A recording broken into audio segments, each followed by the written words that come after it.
What's going on, everyone? My name's Tristan Cain. I'm 22 years old, and I'm from Southwick, Massachusetts. And this year, for To the Moon and Beyond theme for BrickFair, I built the Gemini or Star Boost armor from Iron Man 3, and it's the only white suit in the MCU. It's a suborbital spacesuit, so it has the gold mask, kind of like astronauts do, which is kind of like the radiation blocking thing, and it's got all the gray hex armor all over it that helps also block radiation and all that jazz that he came up with. Very smart guy.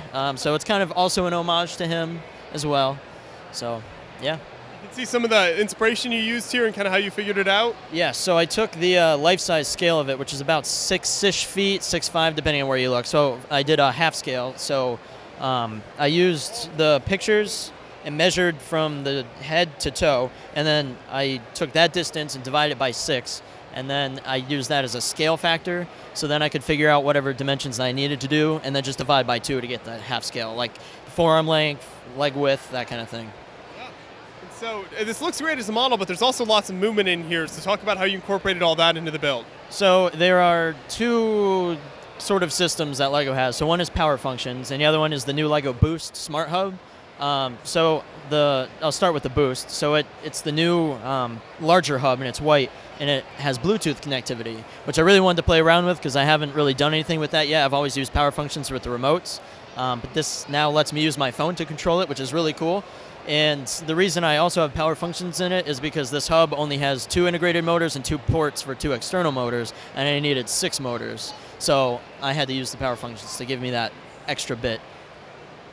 What all were you able to move and kind of make functions here?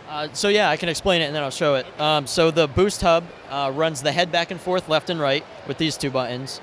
This one I programmed to run the pumps, so there's a full pneumatic system inside the suit as well. So there's 2 pneumatic actuators that open and close the mask. And then there's 1 pneumatic actuator in the wrist that articulates it. So when the arm goes out, the hand can also raise, so it looks like he's using his repulsor to blast.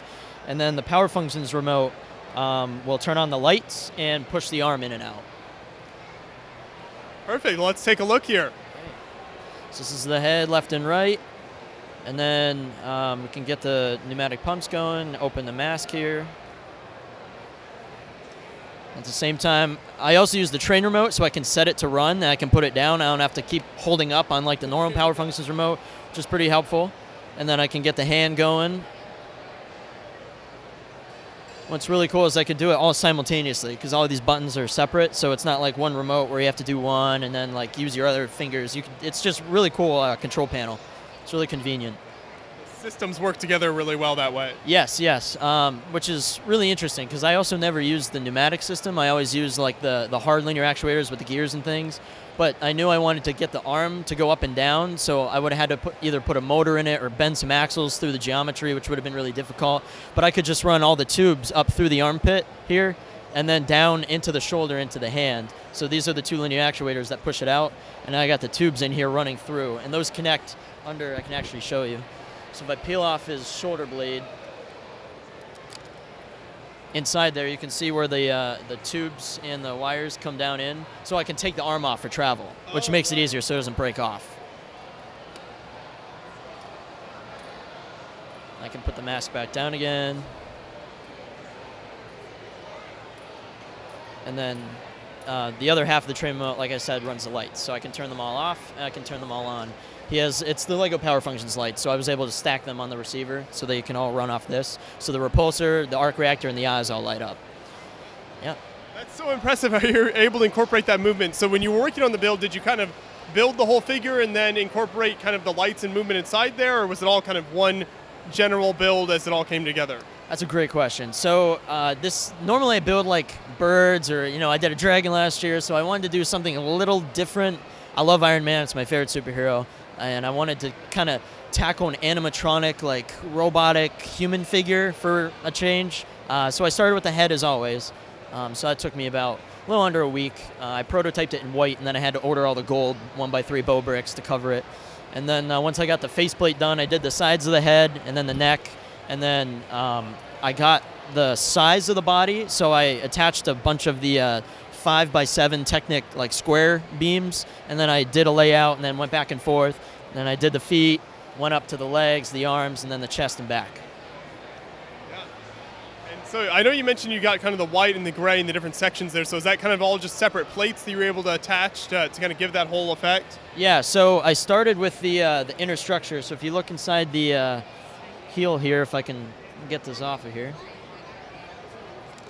it has a full 2 Technic bricks with the 2 plates, so you can put a 1x3 beam across up through the entire leg, and it goes all the way up into the hips.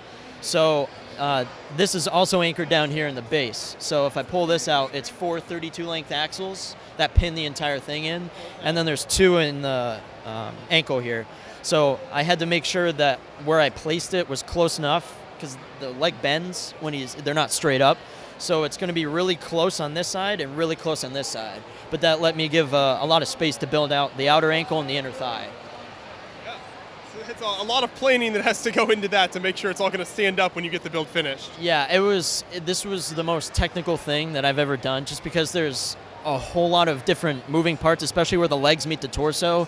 I have studs going outwards, downwards, and inwards. So trying to get all those to match, especially with half plates and brackets, there's just a lot of like math to keep track of and all that. So, but I think it worked out pretty well.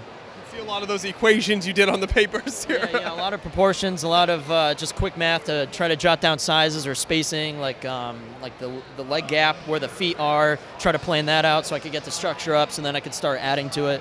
I wanted the frame up so then I could like start with the arms and then get to the chest, get to the back, and kind of, it was more of a dynamic build because you have to like do a little of everything at once to make sure there's clearance, especially for this arm that moves. I had to make sure that it would clear the shoulder intakes here and make sure that when it goes up it doesn't like knock those off and all that. So it was just, like I said, a lot to do at once, but it was definitely a fun challenge for sure.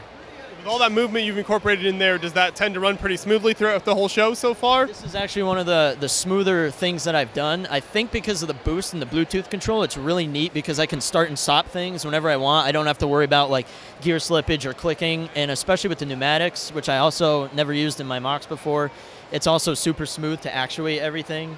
And it's just really convenient and nice. So like the hand goes up and down smooth, the mask goes smooth, and it's not like the rotary motion from the gears, so it's not like super clicky. It's one motion in and out, which is really neat. And then in the back, one of the new Technic sets, the log cutter, it's lime green.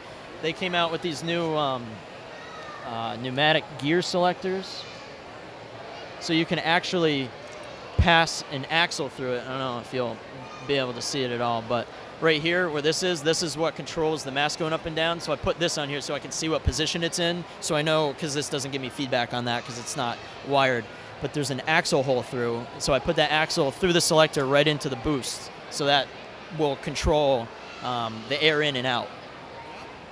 Well, that's amazing to see how the whole build came together, so I'm so glad you could bring it out to the show here, Tristan, and thanks for taking us through it. All right, awesome. Thanks for stopping by.